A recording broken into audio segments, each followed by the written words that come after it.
the world just before 1914. Looking from above, everything seemed calm. Europe was progressing. New technologies were arriving. Cities were becoming modern. People felt that the world was getting better. But this peace was only on the surface. Deep down, a dangerous game was being played. Europe at that time was the most powerful region in the world. The countries here were not limited to their borders, but their empires spread across different parts of the globe. Britain, France, Germany, Russia, Austria-Hungary, and the Ottoman Empire. These were not just countries, these were superpowers. But among all of them, one thing was common: competition. Every country wanted more power, more land, more resources, and more influence. Germany was rising the fastest. Under the leadership of Kaiser Wilhelm II, it had become an industrial and military power. It wanted to challenge Britain and France. On the other hand, Britain wanted to protect its empire. France wanted revenge for its old defeat against Germany. Russia wanted to increase its influence in the Balkans. And Austria-Hungary wanted to save its empire from falling apart. Meaning every country had its own goals. But these goals were clashing with each other. Now another thing was making this tension even more dangerous. Alliances. Europe was divided into two large groups. On one side was the Triple Entente: Britain, France, and Russia. On the other side was the Triple Alliance: Germany, Austria-Hungary, and Italy. These alliances meant that if one country went to war, its friends would go with it, meaning a small fight could push the entire continent into war. But this wasn't just politics. There was another thing making this entire system unstable: nationalism. Especially in the Balkans region, Serbia was a small country, but its dream was big. It wanted to bring all Slavic people together. But the problem was many of these Slavic people lived inside Austria-Hungary, meaning Serbia's dream was a threat to Austria-Hungary. Now imagine, on one side a massive empire afraid of breaking apart, on the other side a small country dreaming of becoming big. This clash was inevitable. And meanwhile, another dangerous thing was happening: the arms race. Every country was expanding its military. New weapons were being built. Navies were being strengthened. Everyone felt that war could start at any moment. But still no one was ready to back down. Everyone believed that if a war happened, they would win. And win quickly. But history's most dangerous illusion is exactly this: when everyone thinks they will win, in reality no one wins. And now this entire system just needed a spark, a tiny incident that would throw this entire continent into the fire. And that spark was coming very soon. Tension was rising in Europe, but this tension wasn't just out in the open. Some decisions were being made in the dark. The Balkans region, especially Serbia, had become the most sensitive part of this entire story. Here nationalism wasn't just an idea, it had become a movement. Serbia's dream was clear: Greater Serbia, meaning bringing all Slavic people under one flag. But this dream went directly against Austria-Hungary. Because millions of Slavic people lived inside its empire. Now this wasn't just a clash of ideologies. It was a question of survival. For Austria-Hungary it was a threat. For Serbia it was a mission. And for this mission a dangerous organization emerged: the Black Hand. Its real name was Unification or Death, but its work was even more dangerous than its name. This was a secret society. Its goal was to make Serbia stronger and to weaken Austria-Hungary at any cost. The leader of this organization was Dragutin Dimitrijević, whom people knew as Apis. He was connected to Serbia's military intelligence, meaning this wasn't just an underground group. Its connections went deep inside the government. Apis believed that change wouldn't come through politics. If Serbia was to become great, action had to be taken. And this action would be violent. Joining the Black Hand wasn't easy. New members were taken into a dark room. On a table lay a skull, a dagger, a pistol, and poison. These were symbols of death and sacrifice. Then an oath was administered that they would give up their very lives for this mission. If they ever betrayed it, their only punishment would be death. This wasn't just a promise. It was a psychological bond. Now Apis needed people who were not afraid, who wouldn't ask questions, and who were ready to die for their mission. And he found such people, young boys, teenagers who had nothing to lose, who had anger inside them, passion, and most importantly, no fear. One of them was Gavrilo Princip, an ordinary boy from a poor family, sick, struggling with tuberculosis. He knew his life wasn't going to be long, but perhaps because of this he was fearless. Apis started training Princip and his companions. They were taught how to use weapons, how to use bombs, but the most dangerous training was put into their minds. They were told who their enemy was.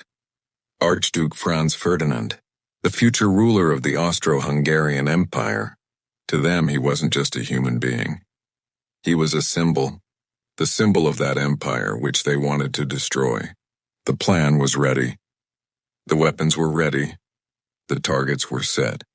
Now they only had to wait for that day, when this mission would be completed. And that day was very close.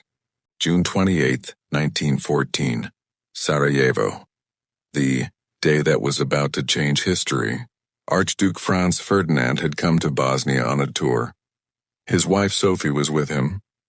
This was an official visit, but the timing was highly sensitive, because this day was an emotional day for Serbia.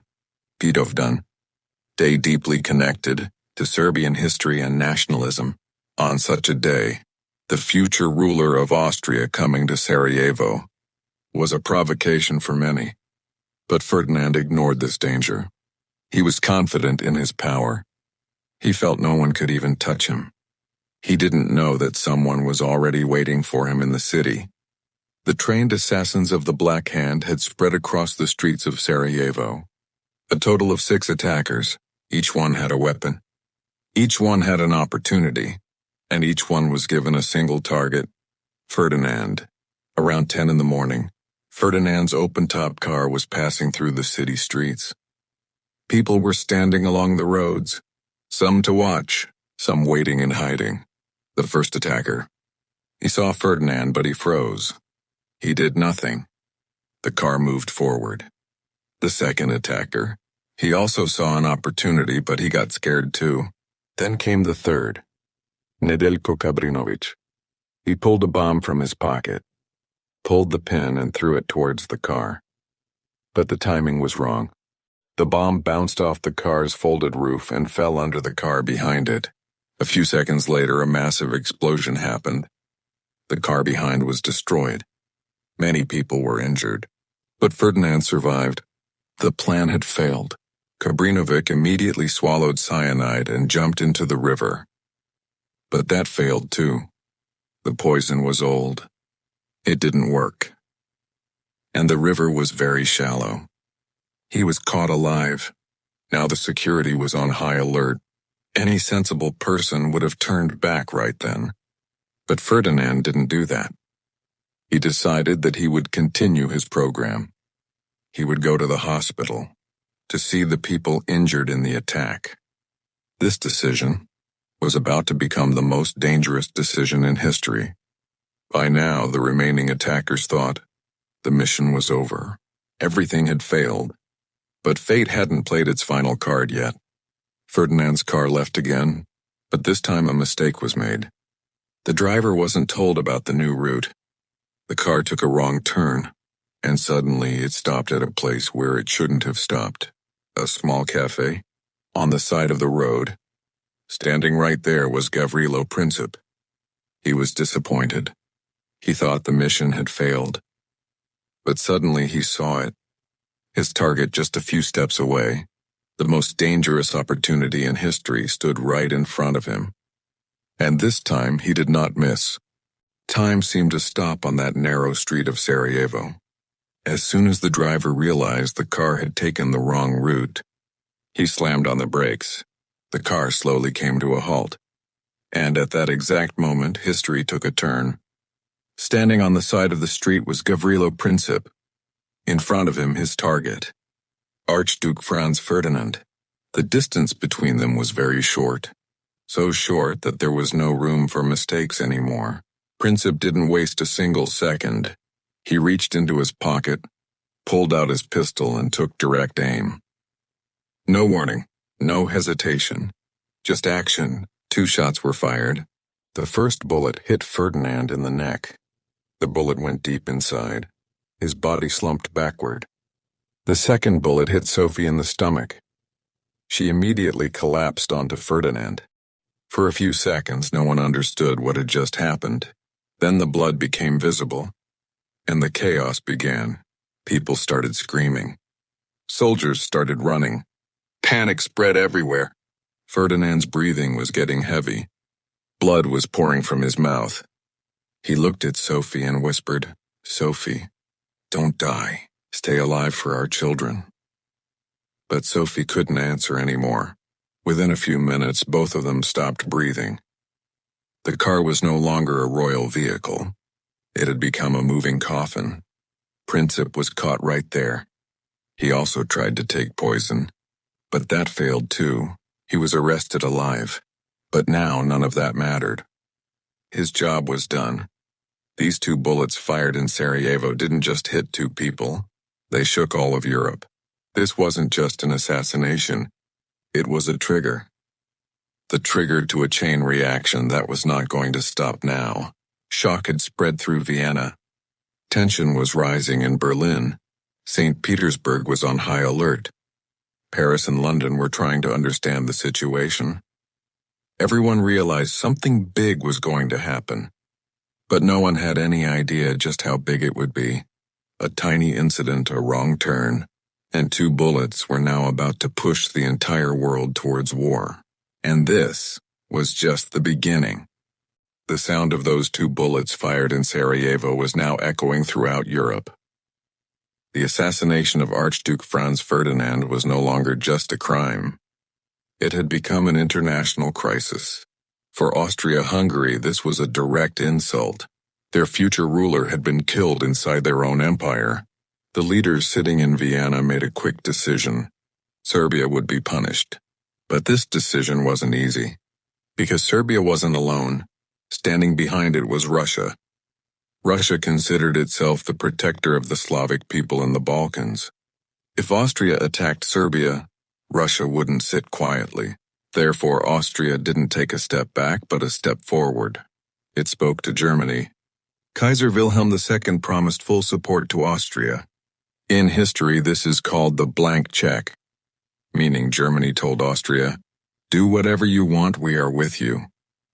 This was the moment where the war could have been stopped. But no one decided to back down. July 23, 1914. Austria sent an ultimatum to Serbia. This ultimatum was extremely harsh. Austria demanded that Serbia crush all anti-Austrian activities inside its borders, take action against everyone involved in the assassination, and most importantly, allow Austria to enter Serbia and conduct its own investigation. This demand was directly against Serbia's sovereignty. Serbia had 2 choices, either bow down completely or face a war. Serbia replied. It accepted most of the conditions but refused to bow down completely. It refused to give up its independence. Austria got exactly what it wanted. July 28, 1914. Austria-Hungary declared war on Serbia. And from here the chain reaction began which no one could stop. Russia started mobilizing its army to help Serbia. Germany warned Russia, but it was already too late. August 1, 1914. Germany declared war on Russia. France was Russia's ally. Germany declared war on France as well. But Germany didn't just declare war, it attacked. To reach France quickly, it attacked through Belgium. Belgium was a neutral country. But this move dragged another power into the war, Britain. August 4, 1914. Britain declared war on Germany. Now this war was no longer limited to just a few countries. It had now become a global conflict, a world war. Those who thought this fight would be over in a few weeks didn't know that they had stepped into a war that would last for years, that would take the lives of not millions but tens of millions of people, and that would change the world forever. The First World War had begun, but its real story was yet to come. Friends, this was part 1 of our World War I series. The next part 2 is coming very soon.